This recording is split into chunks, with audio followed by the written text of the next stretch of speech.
Hello friends, आज हम बात कर रहे हैं दिल्ली एनसीआर के दो ऐसे न्यूज़ के बारे में जो आने वाले 10 से 15 साल तक आप मान करके चलिए कि यहाँ की टॉक ऑफ द टाउन होने जा रही है रियल एस्टेट मार्केट की। तो हम शुरू करते हैं उस पहले समाचार से जिसका सबको बहुत इंतज़ार था and now finally it is at its place. हम बात कर रहे हैं जेवर एयरपोर्ट के इनॉग्रेशन की। तो आपको मुझे बताते हुए बहुत खुशी हो रही है कि इस महीने की 28 मार्च को प्राइम मिनिस्टर जेवर एयरपोर्ट का इनॉग्रेशन कर रहे हैं और इस इनॉग्रेशन के साथ ही यहाँ पर एक ऐसा वेव शुरू होगा जिसमें इंडस्ट्री, जिसमें आपके मैन्युफैक्चरिंग, जिसमें आपके रियल एस्टेट में रेजिडेंशियल, कमर्शियल और हर एक चीज़ का एक बहुत बड़ा बूम आने जा रहा है। दोस्तों, तो बात शुरू करते हैं हम रियल एस्टेट की।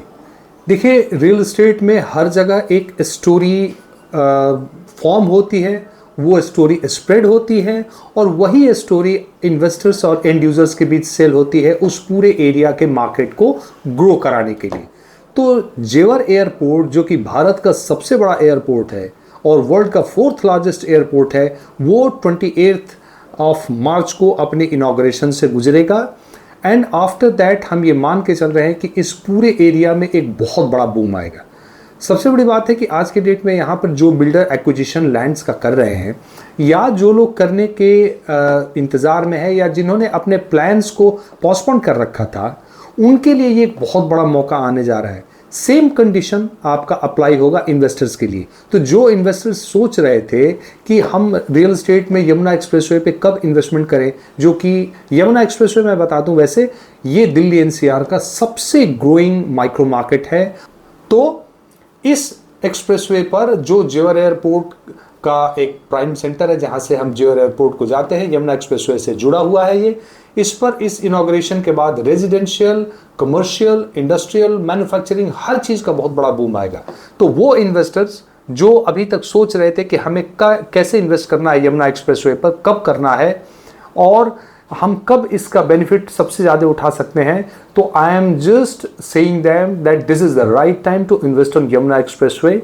Please come, select your properties, select your desired asset class and invest it as soon as possible। अब हम बात करते हैं दूसरे न्यूज़ की जो टॉक ऑफ द टाउन है और होने भी जा रही है।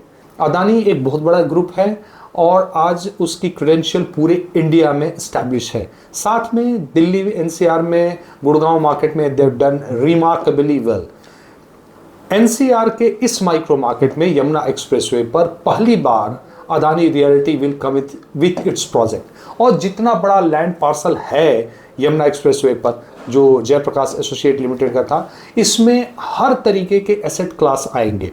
तो यहाँ प्लॉटिंग भी अदानी लेके आएगा, अपने रियल एस्टेट रेजिडेंशियल भी लेके आएगा, कमर्शियल भी लेके आएगा, रिटेल भी लेके आएगा, काफ़ी सारी चीज़ें आएंगी, आईटी भी लेके आएगा। तो आप मान के चलिए कि जब इतने बड़े एरिया में अदानी आएगा तो इसका एक बहुत बड़ा इम्पैक्ट दूसरे प्लेयर्स के ऊपर भी और इस पूरे मार्केट पे पॉजिटिव वे में पड़ेगा। तो हम ये मान के चल रहे हैं एज ए एनालिस्ट कि अदानी के आने से यमुना एक्सप्रेसवे के ऊपर जो रियल एस्टेट मार्केट है इसमें डबल डिजिट का ग्रोथ आने जा रहा है नेक्स्ट फ्यू ईयर्स तक लगातार। और इसलिए हम ये कहेंगे कि आप लोग इस मार्केट में इन्वेस्टमेंट का अपना प्लान कर लीजिए। देखिए, एयरपोर्ट का इनॉग्रेशन होने जा रहा है, साथ में अदानी भी यहाँ पर आ रहा है। These two things are compatible to each other and they are complementing each other। तो अगर आप आज यमुना एक्सप्रेसवे पे कुछ भी इन्वेस्टमेंट का प्लान कर रहे हैं तो आप ये मान के चलिए कि this is the best time coming to invest on Yamuna expressway by the virtue of these two big events. And last but not the list, हमारा भी एक बहुत बढ़िया और प्राइम रियल एस्टेट का प्रोजेक्ट है which is real estate plotting project called Harit Vatika. तो आप ये मान के चलिए और आपको मैं बता दूं कि JP sport city 2 on Tappal is just bang opposite to our present project Harit Vatika. तो आप हरित वाटिका में आइए, एक तरीके से रेडी टू मूविंग प्रोजेक्ट का फ़ायदा उठाइए और यहाँ प्लॉट्स बाई कीजिए। I am telling you you will be at par in few years. आपको मल्टीपल ग्रोथ मिलेगा हमारे प्रोजेक्ट के साथ। Thank you.